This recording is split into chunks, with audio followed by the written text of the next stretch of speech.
नया साला कटतई गे जान।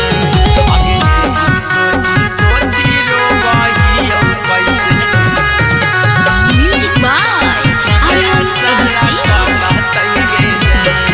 सब देतई अपन मालावा के गिफ्ट हमर देखी करे जवा फटतई गे जान।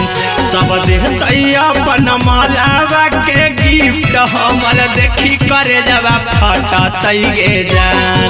आगे ही सोची सोची रोवही औ कैसे नया साला कटतई गे जान।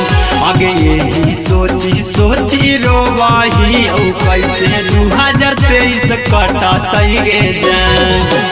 चल गे निपियावा के संगे अब के हमारा से पटतई गे जान।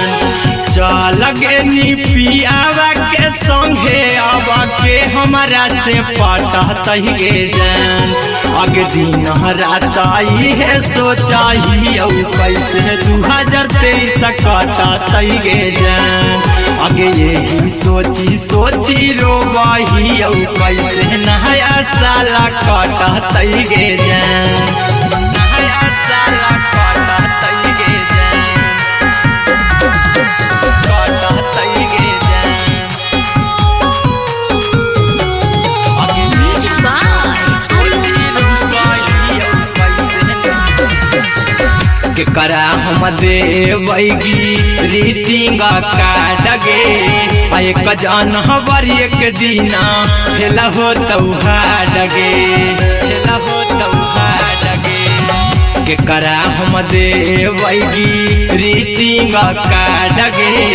एक जनवरी एक दिना हेला हो तौहार गे।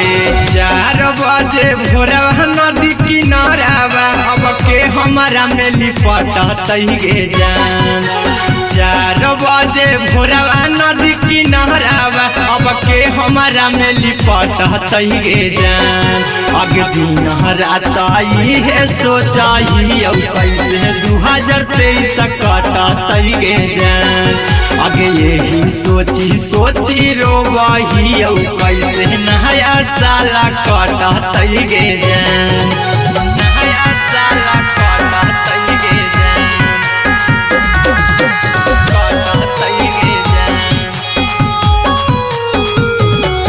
आगे म्यूजिक बाय सोची रोवही औ कैसे अहिरा कुंदन हम अपा लगलौ ना माया गे। छोड़ी के चल गे तू जिला गया गे। अहिरा कुंदन हम पर अइलौ ना माया गे। छोड़ी के चल गे तू जिला गया गे। रौशन पुजरिया के घर में रोजे पार्टी मनतौ गे जान।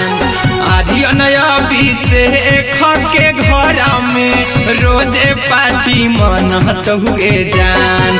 आगे दिन रात है सोचाही औ कैसे 2023 कटतई गे जान।